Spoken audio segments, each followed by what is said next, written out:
wherever you're drilling up right here. It was just right here.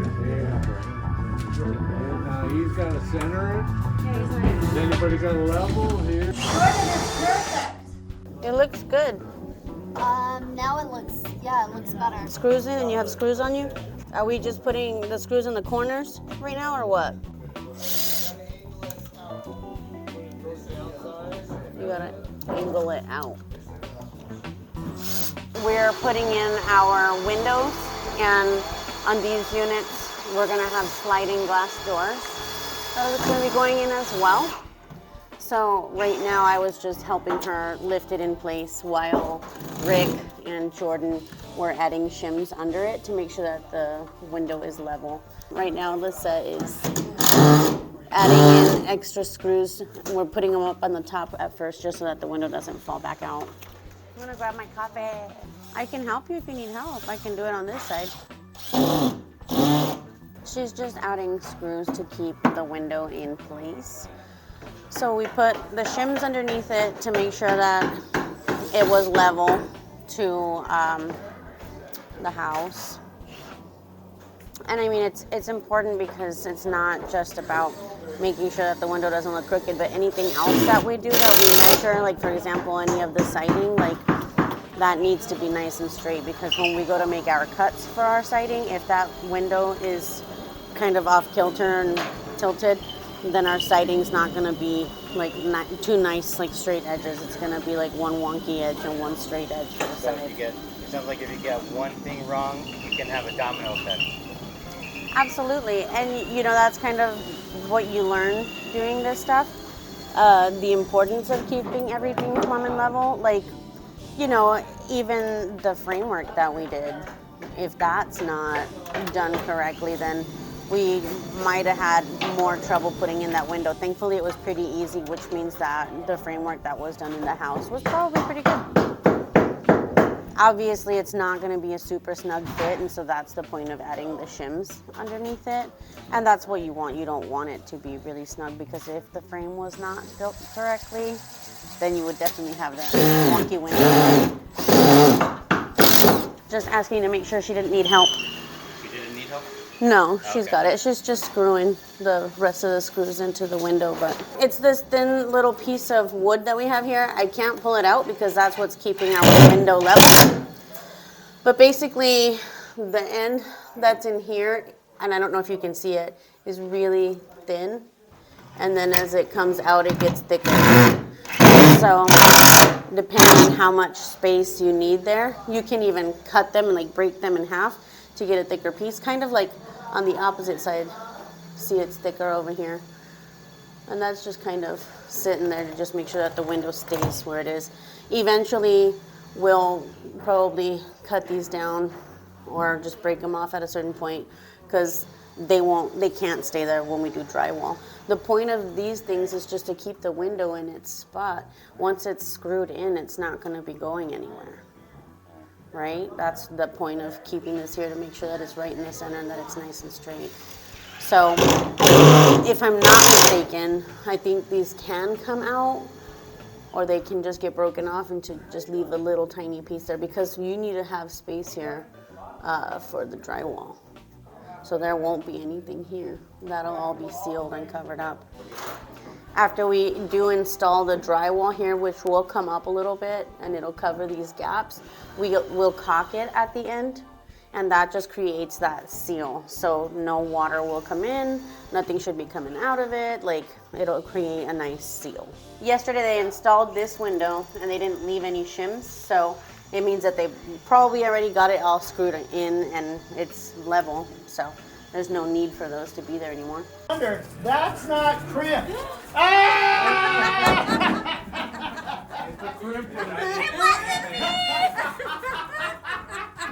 Where's my friend the Cripper? Slide that down. Coming on.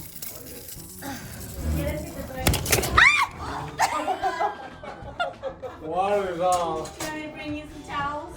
We're adding the, what is this? What is this called again? Flash? Flashing. Couldn't remember. It's just it's for like weatherproofing, so waterproofing the windows. So any water doesn't come in.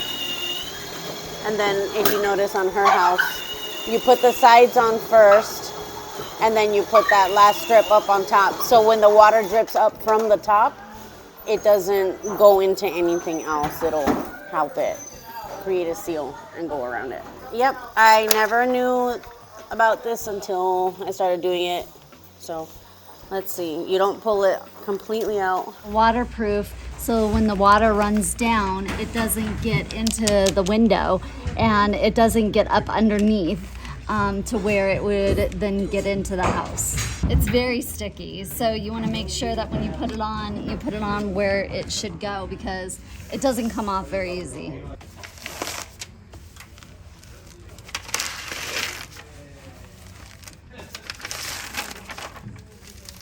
And there you have it. We're done. All right, get it back down. Other houses. Get it snug. A lot lighter to put in. Well, ours.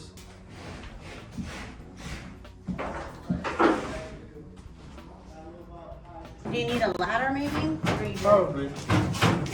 Not a small one.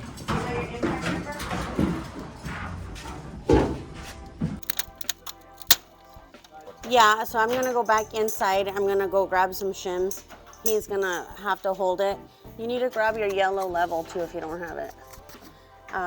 He's gonna level it, and he's going to tell me if I need to put a shim on either side to make sure that the window is level.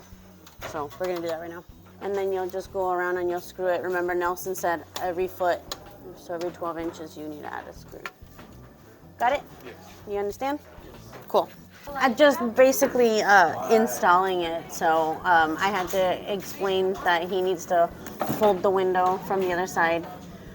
I'll put shims underneath it. We just got to make sure that it's centered, and then he'll tell me once it's level. I will stop putting shims on either side of it, and he will need to screw it. So I was just explaining to him where he can add the screws, which unfortunately here you can't see anymore because they're covered. But he understands that there's plastic that goes around the window, so that's what he's screwing into the wall, and it'll stay in place. The window won't fall out. Nelson, take your bucket. Other way around. Yeah, flip it. Turn it around. Yeah. Because this goes inside of the house, right? That's where it locks the window and it unlocks. Yummy. You got it? Yes, I don't got it. I'm not holding it at all. Okay. I have it from here. We're just trying to get the level up on here. So we have to pick it up because it's just a little bit. Let's put a couple here and a couple here. Tell me if that's better. Put it down. Is that any better? It's good? Okay. Go ahead and screw in a screw on the plastic over here in the corner and over there.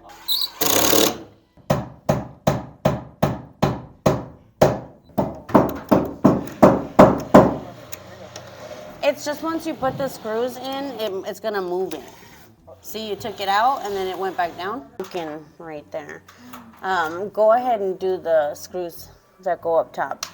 So I don't know if you can see from here, but when we put the window in, there's a gap up above, a gap beneath it, a gap on the side, gap on the side. So that means that the window is in the center of the box that we made for it. So if I don't put these shims here, this ledge will sit flat on here, and that's what we don't want. And because we're lifting it up, that's why we need to use the level to make sure that it still stays even. Because if this side on the level, your bubble will be one way or the other, and that's okay. You need to add, a couple more of these on this side or a couple more of these on those side to pick up one side or the other and make the bubble be right in the center of our level. After doing it the first time, it was like, wow, okay, there's a lot more that goes into it. Doing it the second time, yes, wow, there is a lot more that goes into it, but you at least have a better understanding of why you're doing the things that you're doing. And I mean, it's like with anything else that you're doing in building a house is you want to keep everything nice and level, and it's not so much that, yeah, it's aesthetically pleasing. Nobody wants to look through a crooked window, but it's also going to tie into anything and everything else that you do in said building. I am learning a lot in being a foreman, and in all honesty, it isn't just what's happening at the time that you're doing whatever it is that you're doing when you're helping someone. You're learning a lot how to talk to the people that you have to work alongside with, and everybody's different, and everybody's, tempers are different. So you have to your communication skills, I think, is where it really matters as a foreman.